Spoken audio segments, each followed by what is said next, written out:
जुनैद जमशेद एक ऐसा नाम है जिसकी नशेबो फराज से भरपूर जिंदगी सबको सहर में मुब्तला कर देती है। हसीनो जमील जुनैद जमशेद ने चकाचौंध रंग दुनिया में बेपनाह शोहरतें समेटी। उनकी सुरीली आवाज सुनने वाले पूरी दुनिया में मौजूद थे। वो जहाँ जाते लोगों का एक जम्मे गफीर इकट्ठा हो जाता। उनके एल्बम्स रिकॉर्ड तोड़ रेटिंग्स लाते थे। उनके गीत जुबाने ज़देआम रहते, मगर फिर अचानक रंग दुनिया के इस मुसाफिर ने अपना रास्ता बदल लिया और उस पर ऐसा खास कर्म हुआ कि सब कुछ छोड़कर दीन इस्लाम की राह पर चल निकला। मगर ये कोई आसान काम न था। भूख, इफलास, स्टेटस और माली मामलात ने बहुत ज्यादा डराया। दुनिया ने खौफजदा किया, मगर वो रुका नहीं और अल्लाह ने फिर उसे यूं रंग लगाया कि दौलत शोहरत फिर से उसके कदमों में डाल दी और ये दरवेश सिर्फ इंसान एक अफसोसनाक हादसे का शिकार होकर हमें छोड़ गया, मगर उसका नाम सदियों तक याद रखा जाएगा।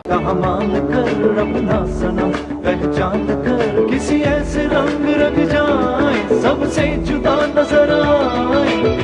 जुनैद जमशेद 3 दिसंबर 1965 को कराची में पैदा हुए। आपके वालिद का नाम जमशेद अकबर खान था जो पाक फिजाइया में ग्रुप कैप्टन थे। आपके ददियाल और ननियाल में कई एक मारूफ शख्सियात शामिल थी, जिनमें साहबजादा जहांगीर जिन्होंने तहरीक इंसाफ की तश्कील में अहम किरदार अदा किया। उनके बेटे शीरी जहांगीर ने पीटीवी के क्लासिक ड्रामा जिना से कायद में एम.ए. जिना का किरदार अदा किया था, जबकि दूसरा बेटा कैफी जहांगीर बरतानिया में फर्स्ट क्लास क्रिकेटर है। इसके अलावा मारूफ सियासतदान फौजिया कसूरी उनकी आंटी, जबकि अदाकार अली खान उनके कजन हैं। जुनैद जमशेद ने इब्तदाई तालीम सऊदी अरब के बोर्डिंग स्कूल से हासिल की। उन्हें वालिद की तरह एयरफोर्स में जाने का शौक था, जिसके लिए उन्होंने अप्लाई भी किया। ताहम नजर की कमजोरी के बायस वो एयरफोर्स का हिस्सा न बन सके, जिस पर उन्होंने university of engineering and technology में दाखिला लिया, जहाँ से उन्होंने 1990 में मैकेनिकल इंजीनियरिंग की डिग्री हासिल की। जुनैद जमशेद ने बुनियादी तौर पर एयरफोर्स में भर्ती होना था, मगर वो यूनिवर्सिटी से मैकेनिकल इंजीनियरिंग की डिग्री ले रहे थे और इसके बाद उनकी जिंदगी में किस कदर तब्दील कुन मोड़ आने वाला था, इससे जुनैद मुकम्मल तौर पर नावाकिफ थे।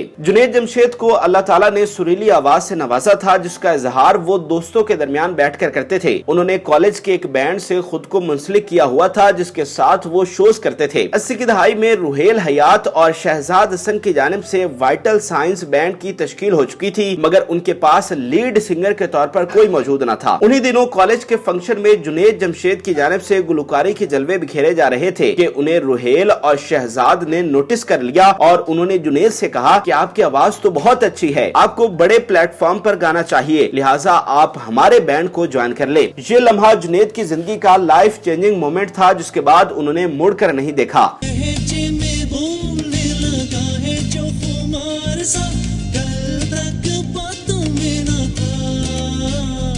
जुनैद जमशेद ने वाइटल साइंस का हिस्सा बनकर लाहौर और इस्लामाबाद में कई जगहों पर अपने फन का मुजाहरा किया और सुनने वालों को म्यारी मौसीकी और गुलकारी से रोशनास करवाया। उनकी शानदार गुलकारी पर पीटीवी के ओहदेदारों की नजर पड़ गई और फिर राना कमल के साथ वाइटल साइंस ने एक एल्बम की डील की। इस्लामाबाद आकर वाइटल साइंस ने राना कमल के लिए गीत चेहरा रिकॉर्ड करवाया, जो बाद में उनके पहले एल्बम में भी शामिल हुआ। इस सारे मामले के दौरान मारूफ प्रोड्यूसर और ब्रॉडकास्टर शुएब मंजूर की तवज्जो इस बैंड पर पड़ी, तो उन्होंने भी इस बैंड को अपने पहले एल्बम की रिलीज के लिए ज्वाइन कर लिया और उन्हें पाकिस्तान की तारीख का सबसे सुपरहिट मिली नगमा दिल दिल पाकिस्तान लिख के दिया।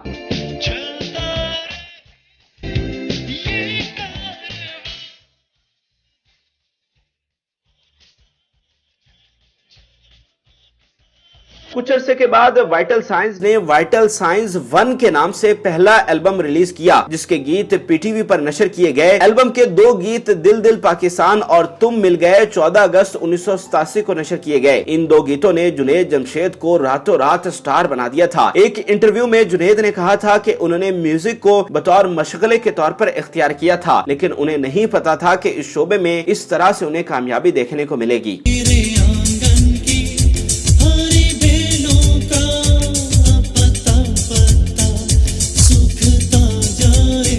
जुनैद ने बुनियादी तौर पर यह फैसला किया था कि वो अपनी डिग्री मुकम्मल करने के बाद किसी जगह मुलाजमत करेंगे और उन्होंने ऐसा ही किया। तहम उन्हें रुहेल और शहजाद किसी तरह से राजी करके बैंड में वापस ले आए। फिर चश्मे फलक ने देखा कि किस तरह वाइटल साइंस पाकिस्तान के सबसे बड़े बैंड्स में से एक बना। पहले एल्बम की शानदार रिलीज ने वाइटल साइंस को दूसरे ब्रांड्स की नजरों में ला खड़ा किया। उन्हें मुतादद कमर्शियल्स का हिस्सा बनाया गया और बीसीओ इंटरव्यूज में शामिल किया गया। इन सारे मामलात को देखते हुए बैंड की जानिब से दूसरे एल्बम वाइटल साइंस 2 की रिलीज की तैयारियां शुरू हुई और 1991 में वाइटल साइंस EME पाकिस्तान की जानिब से रिलीज किया गया। ताहम ये एल्बम पहले एल्बम की तरह मकबूलियत हासिल करने में नाकाम रहा, लेकिन इस एल्बम ने बैंड को अमेरिका के म्यूजिकल टूर का रास्ता दिखा दिया। दूसरे एल्बम की नाकामी पर 1993 में बैंड को शुएब मंसूर ने ज्वाइन किया और एतबार के नाम से तीसरा एल्बम रिलीज किया। चूंकि जुनैद जमशेद खूबसूरत और दराज कद गुलकार थे, लिहाजा उन्हें PTV की जानिब से नशर होने वाली मिनी सीरीज ढूंढते ढूंढते में बतौर अदाकार भी कास्ट किया गया। 1994 में वाइटल साइंस की जानिब से आखिरी एल्बम हम तुम रिलीज किया गया। जैसे जैसे बैंड मकबूल होता गया, इसके मामलात में पेचीदगियां और मुश्किलात आती रही। वाइटल साइंस के रूहे रवां शहजाद IBM में नौकरी की गर्ज से अमेरिका रवाना हो गए, जबकि रुहेल हयात ने रिकॉर्डिंग कंपनी बना ली जो बाद में कोक स्टूडियो के नाम से कामयाब तरीन इंटरप्राइजर साबित हुई। रुहेल और शहजाद के चले जाने के बाद जुनैद जमशेद ने इनफरादी हैसियत से पहचान बनाने का फैसला किया और 1994 में vital science of Junaid Jamshed के नाम से एल्बम रिलीज किया, जिसका नाम बाद में म्यूजिक डायरेक्टर्स ने बदल कर तुम्हारा और मेरा नाम कर दिया। वाइटल साइंस से अलहदा होने के बाद जुनैद जमशेद ने 1999 में दूसरा एल्बम इस राह पर रिलीज किया, जिसमें शामिल तमाम तर गीत जुनैद जमशेद ने लिखे और कंपोज किए। एल्बम में शामिल मुतअद्दिद सिंगल गीत ना तू आएगी, आंखों को आंखों ने जो सपना दिखाया, उस राह पर और ओ सनमा ने बेपनाह मकबूलियत हासिल की और उस साल के सुपर हिट गीतों में शुमार हुए। हम क्यों चलें उस राह पर जिस राह पर सब ही चले। वो साल जुनैद जमशेद का साल था जिसमें हर तरफ उनके रिलीज करदा गीतों की धूम मची रही और हर कोई उन्हें गुनगुनाता हुआ दिखाई दिया। इस एल्बम की शानदार कामयाबी के बाद उनकी जानिब से तीसरा एल्बम 2000 में रिलीज किया गया, जिसका नाम the best of Junaid Jamshed रखा गया, जिसमें उन्होंने वाइटल साइंस के दौर में रिकॉर्डेड गीतों को रीमिक्स करके पेश किया। 2001 उनके करियर का आखिरी साल था, जिसमें उन्होंने आखिरी एल्बम दिल की बात रिलीज किया, जिसने बड़े पैमाने पर आवाम के साथ साथ मीडिया की तवज्जो भी खूब हासिल की और साल के हिट एल्बम में से एक बना।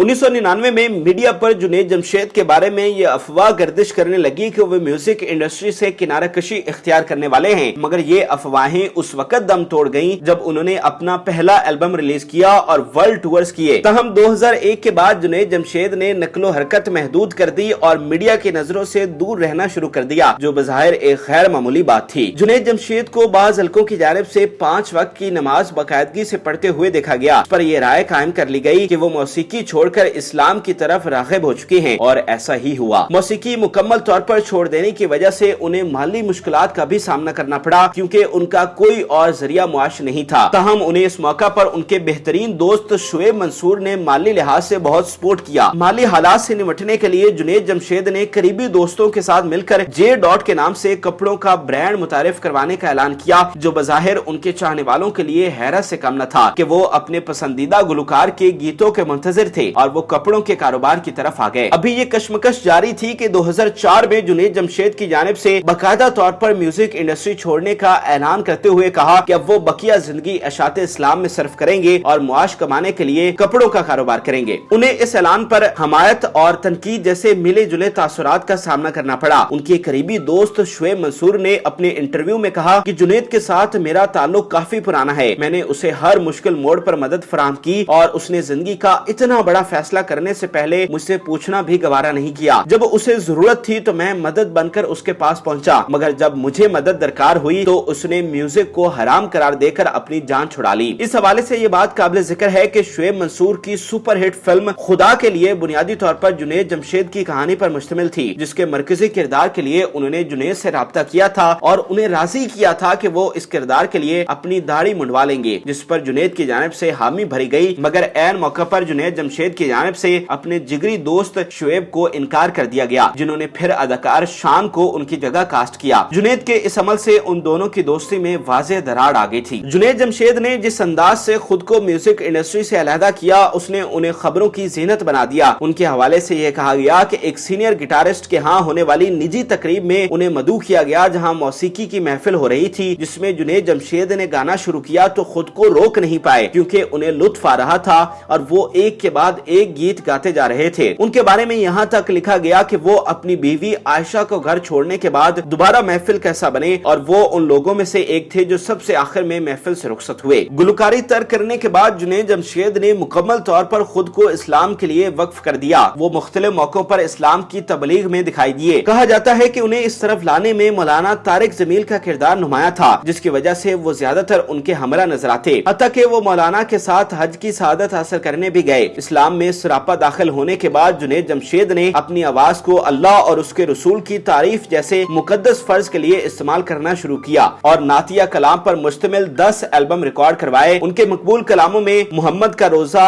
دنیا کے اے مسافر اور میرا دل بدل دے سمیت ایک لمبی فہرست ہے۔ میرا غفلت میں ڈوبا دل بدل دے، ہوا و حرص والا دل بدل دے۔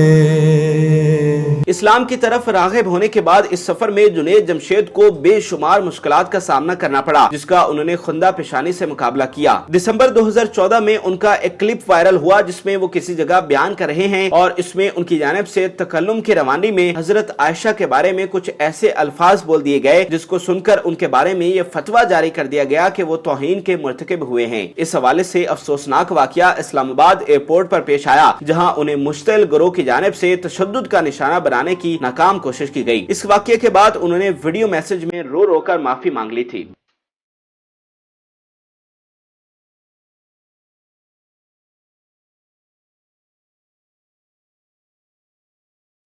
جنید جمشید نے ملک پاکستان کا نام روشن کرنے میں کوئی کسر نہیں چھوڑی۔ ان کا گایا ہوا لاسوال ملی نغمہ دل دل پاکستان پوری دنیا میں اس قدر مقبول ہوا کہ 2003 میں بی بی سی کی جانب سے 150 ممالک میں 7000 سے زائد گیتوں کے لیے پول کروایا گیا، جس میں حیرت انگیز طور پر دل دل پاکستان تیسرے نمبر پر تھا۔ 2018 میں جنید جمشید کو ان کی شاندار فنی خدمات کے اعتراف میں ستارہ امتیاز سے نوازا گیا۔ جنید جمشید چونکہ فنکار تھے، لہٰذا وہ کسی نہ کسی صورت میں ٹی وی سے منسلک رہے۔ انہیں ARY کی رمضان ٹرانسمیشن کا لازمی حصہ بنایا جاتا، جس میں وہ وسیم بدامی کے ساتھ ٹرانسمیشن کو اپنی موجودگی سے 4 چاند لگا دیتے۔ ان کے سیگمنٹس کو دیکھنے والوں کی جانب سے خوب پسند کیا جاتا اور جب وہ نعت پڑھتے تو ٹی وی اسکرین پر سما بن جاتا تھا۔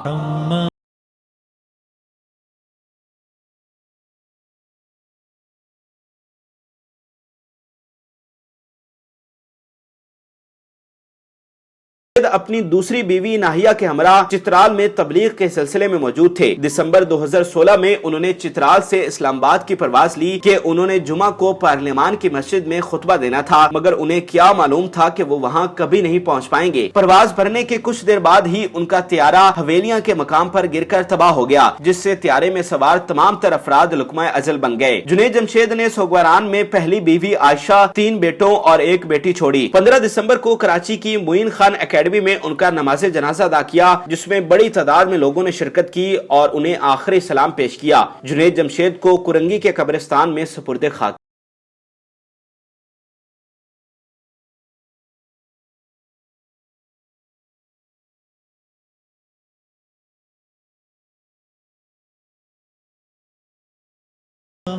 جنید جمشید کی زندگی ہم سب کے لیے ایک نادر نمونہ ہے، جس میں یہ سبق پوشیدہ ہے کہ اگر اللہ اور اس کے رسول کی خاطر کچھ بھی چھوڑو گے تو بدلے میں تمہیں اس سے کئی گنا زیادہ اور بہتر ملے گا۔ جنید جمشید کی نعتیں اور حمد آج بھی ایمان تازہ کرنے کا ذریعہ ہیں۔ جنید جمشید بلا شبہ وہ شخصیت تھے جن پر اللہ نے اپنا خاص کرم کیا اور انہیں اپنے خاص بندوں کی فہرست میں شامل رکھا۔ جنید جمشید کے بچے بھی ایک عالیشان اور پر آسائش زندگی گزار رہے ہیں، جس کی وجہ ان کی باپ کی محنتیں ہیں۔ ہماری دعا ہے کہ اللہ تعالیٰ جنید جمشید کے درجات بلند فرمائیں اور انہیں جنت الفردوس میں اعلیٰ مقام عطا فرمائیں۔